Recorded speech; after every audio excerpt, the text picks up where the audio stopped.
Pemirsa, Ketua Umum Pengurus Besar Nahdlatul Ulama NU Said Aqil Siraj mengukuhkan pengurusan Lembaga Persahabatan Ormas Keagamaan di Gedung Persatuan Gereja Jakarta Pusat. Said Aqil Siraj menjelaskan lembaga tersebut merupakan bagian dari seluruh ormas di Indonesia, mulai antar organisasi Islam dan MUI, serta organisasi keagamaan lain termasuk PGI, KWI, PHDI, Walubi, dan Konghucu yang dibentuk untuk memperkuat solidaritas antar umat beragama.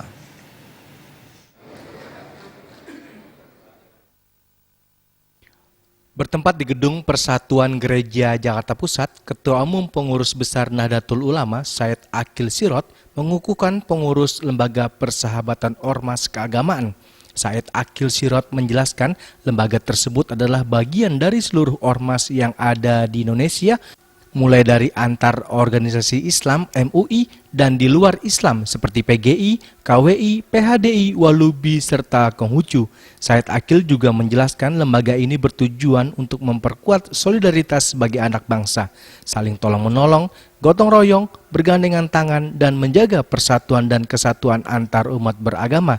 Ia juga menjelaskan lembaga persahabatan ormas keagamaan bukan lembaga politik, melainkan lembaga yang akan memperkuat seluruh ormas yang ada di Indonesia, yaitu dengan cara berdiskusi tentang ekonomi, keumatan, dan kesehatan.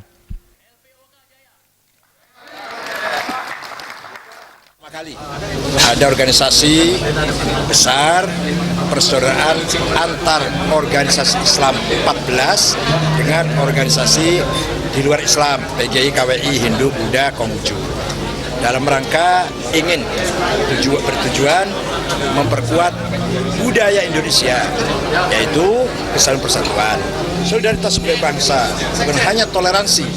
Solidaritas itu lebih tinggi daripada toleransi. Kayak saling tolong menolong, saling bergandengan tangan, saling gotong royong. Itu yang kita agendakan. Bukan perkumpulan politik. Saya tidak ada kepentingan politik sama sekali. Sudah umur 67, 3 tahun lagi sudah selesai udah. Ya tadi memperkuat antar ormas agama. Caranya gimana? Caranya kita punya agenda bersama, bukan agenda agama, bukan agenda politik. Kerjasama ekonomi, kerjasama koperasi, kesehatan. Udah, misalkan contoh. Dalam pengukuhan ada 3 poin sikap yang dibacakan, yakni pertama, berjuang berupaya sekuat tenaga untuk menjaga NKRI. Kedua, membangun budaya martabat, kepribadian, jati diri, warga bangsa Indonesia sebagai bangsa yang besar, bangsa yang dihormati seluruh dunia.